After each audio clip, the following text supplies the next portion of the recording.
They say by 2054, we will have a zero to negative net worth.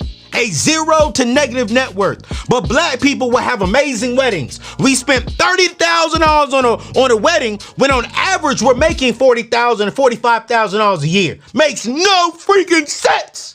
What's happening? No captain. We with AO about to get a plate bowl. Pull up to the table. Let's go. Bride is going viral right now for spending $47 on her wedding dress and tying the knot on a $500 budget. What? Y'all got to check out this video and then we're going to talk about it. This is amazing. Check it out. $500 seems impossible, but one bride planned her whole day for just that. She never set the budget. She says she focused just on one thing, not going into debt. Kiera and Joel Brokenbrow had a plan in place for their wedding. Our goal was to just be as minimal as possible and to spend the least amount of money as possible. And they did just that. The whole ceremony cost just $500. A lot of people gifted us things. Like my godmom, she gifted us flowers. My sister gifted us a runner. My godsister and my auntie gifted us with a cake. Weddings can cost a fortune. The national average, close to 30 grand. And in Kiera and Joel's home state of California, the average is even higher. Dress is check. So how did Kiera pull it off? She started with the dress, which cost just $47. I didn't want to spend a lot of money on a dress because I had the mindset, I'm going to wear this one time for a few hours. Then she found the perfect location, right off the freeway. Keyword being free. And for the reception, guests paid for their food and drinks themselves. The people we had there, they understood the assignment. They understood the things that we were trying to do, and they really supported us. Kiera hoping their wedding on a budget serves as a reminder to other couples thinking of taking the leap themselves. You have a wedding with witnesses there to witness you vowing to your spouse, vowing to God that you guys are going to stay together for life. And then you celebrate with food, drink, and dance. And that's exactly what we did. Okay, so a lot of people have been asking, how did she get that wedding dress for less than 50 bucks? She bought it online, and because she's really tall, she actually didn't need any alterations, which also saved her a lot of money because alterations can add up quickly, Michael. And what saved a lot of money was guests paid for their own food and drinks. Well, and a lot of her friends and family gifted them things for the wedding. So she also said she couldn't have done this without the support of her friends and family. $500, that's quite the accomplishment. Yeah, and Yo, listen, Kiera and Joel, if you all are watching this, I need you to reach out to me. Holler at me on Instagram. DM me ASAP. I'm flying you both to the table, both to DC. I want y'all on the show because this is brilliant. These are two African-American black people who say, yo, listen, yo, listen, we don't want to go into debt. Listen, the average across the world is $28,000 for a wedding. And where they live, it's $33,000. A lot of you all watching this right now saying, yo, this is stupid. This is crazy. No, this was brilliant because we have two black people where the majority of us are struggling. They say by 2054, we will have a zero to negative net worth. A zero to negative net worth. But black people will have amazing weddings. We spent $30,000 on a wedding when on average we're making $40,000 and $45,000 a year. Makes no freaking sense. We make black men in America, 48% of black men will make $38,000 this year. But then yet you want to justify? You want to justify spending $30,000, $28,000, $15,000 on a wedding? Heck no. Yo, Kiera and Joel, y'all got to get to DC. DM me. I'm flying you out ASAP. I want to dive deeper into y'all's story because y'all just inspired so many people by that message. And Kiera, Joel, It's your wife. But Kara, you look beautiful in that $47 dress. I don't care what nobody say. You don't need to spend $4,700 on a freaking dress to look beautiful. And listen to what she said. Oh my gosh. Listen to what she said. Listen to what she said, yo. She said, listen, people are coming on an assignment. They knew why they were coming. They were coming to celebrate with us. They were coming to pray over us. They were coming to help us usher in this union, not to look at expensive stuff, not to have expensive food. No, they said, I want them to come and to celebrate a union, to pray for me and my husband, to pray for me and my wife, to pray for us as we start this union together. And the last thing they wanted to do was get into debt over it. So she got a $47 dress. They put over to the side of the highway where it was free and got married. Probably had a very quick wedding. One of the things I've always told people, right? I never understood why the most expensive thing when it comes to weddings is it's not really the dress. It's not the venue. It's the food. It is the reception. And I've always asked myself, why am I paying you to come celebrate me? Like, why am I spending $15,000 on food? You know, why am I getting into all this debt that some people are getting into? Why am I, for me, Anthony ONeal, why am I having this expense at my wedding? No, man, nah. I can't speak for me and my wife because I don't know who I'm marrying. And I've learned to not say what I will not do with my wife. But I will have a very honest conversation with my girlfriend, with my woman. Say, listen, I'm not spending a lot of money on a wedding. Because for me, weddings is just like what Kiara said. It's like, man, I don't want a whole bunch of people at my wedding. I want people who I know is rooting for me. I want people who I know while they're at the wedding, they are praying for me. They are interceding for me and my wife. They are sending angels into the future because they know we're going to have arguments. They know we're going to feel like giving up. And I want them interceding. I don't want people showing up just to see, just to be nosy. No, I want people there who love us, who want to see us win, who's rooting for us, who believes in us, not ex-girlfriends, ex-friends, ex-people who just want to be at probably one of the greatest days of my entire life just to be nosy, just to talk about her dress, just talk about what I had on, just talk about the venue. No, man. No. Listen, you don't have to, listen to me very closely. You don't have to rack up a whole bunch of debt to be married. I get it. I get it, ladies. I get it, gentlemen. This is probably the second best decision of your entire life. The first decision is when you gave your life to Jesus Christ as a Christian, right? Number two,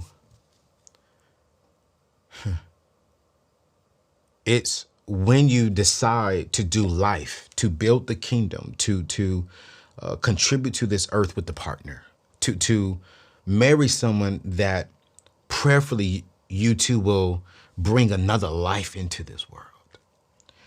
And the last thing, man, that I really want y'all to do is to get into debt,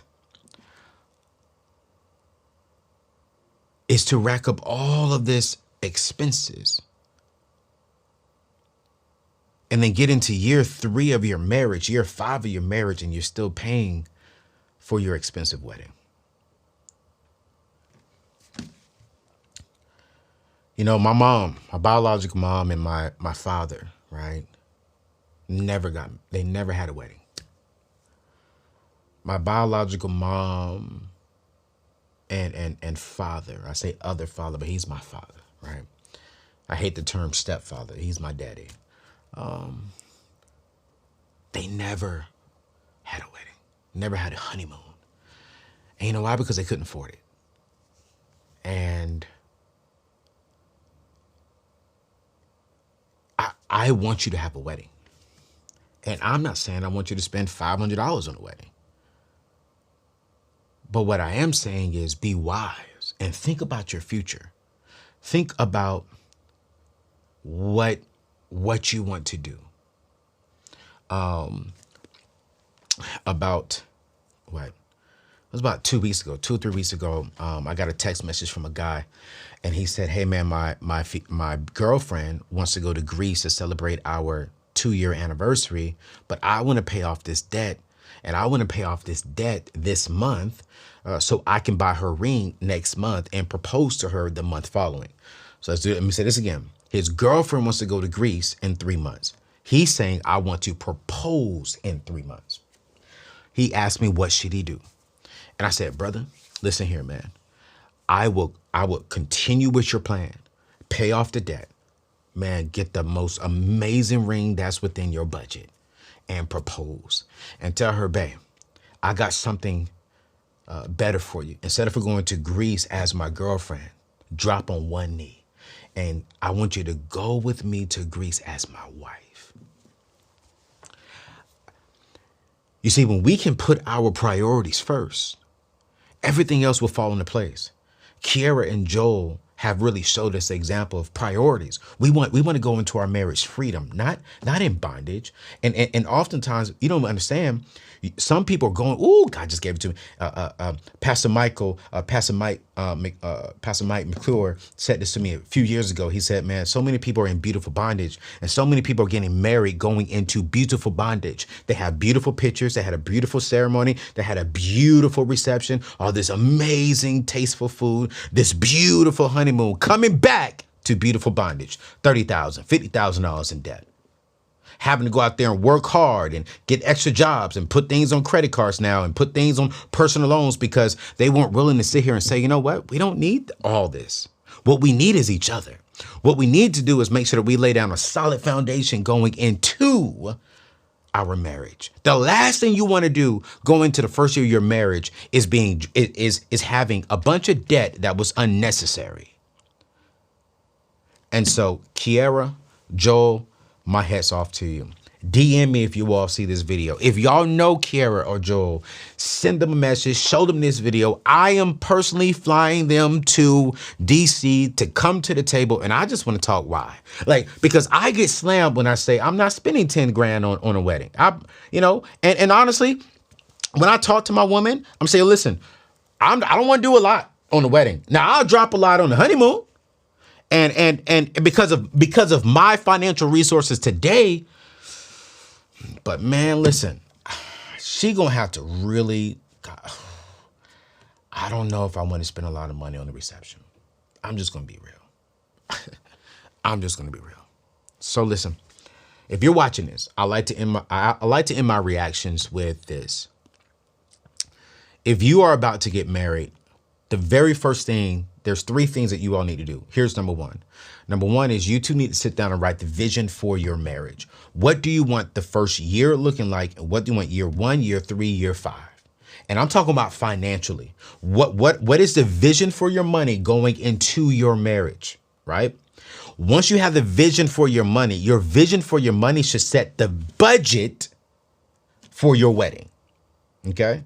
So if your vision is we want to pay off debt, your vision is you want to pay off your student loans, your vision is y'all want to go purchase a home. Okay, cool. What is going to prevent us from doing that and what's not going to prevent us from doing that? And if y'all come back and say, you know what, we can accomplish this 1 to 3 year financial vision with the $10,000 budget, cool. But if you're saying, yo, we only can do this if we only spend $2,000 on a wedding, $1,000 on a wedding, great. And don't be ashamed to tell your family, hey, here's our vision, you guys. And here's why we're not doing this big old wedding, because it's one day for you all and we got to go and live the rest of our life. No. Now, if you come back, let's say that's $15,000, $20,000, cool beans. But the first thing is, what's the vision? And the vision tells you what's your budget. Here's number 2, stick to the vision. Stick to the vision and the mission of you two uniting together. This is a team effort. When you got that budget, ladies, you can't be like, but babe, can we please? And brothers, you can't be like, no, babe, can we please? No.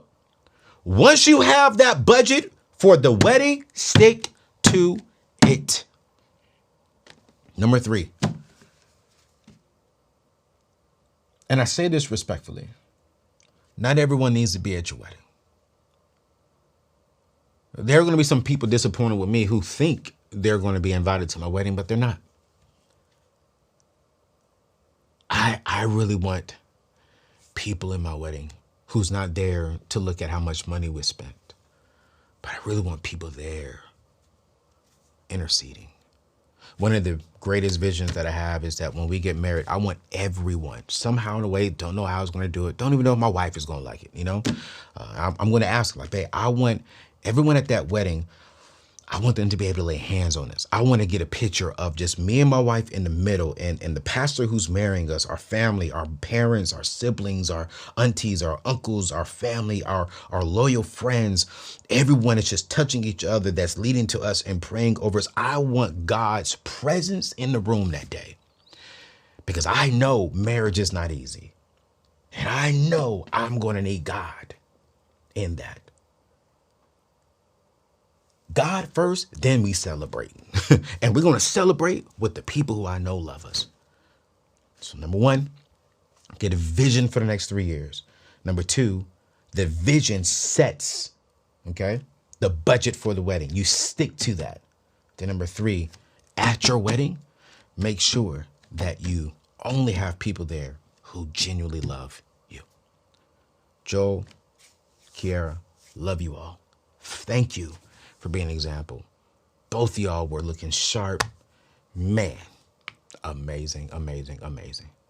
Y'all, it's your boy Anthony ONeal. Let me know your thoughts. Do you think they were right? Do you think they were wrong for this kind of wedding? Drop it in the comments below. Peace out.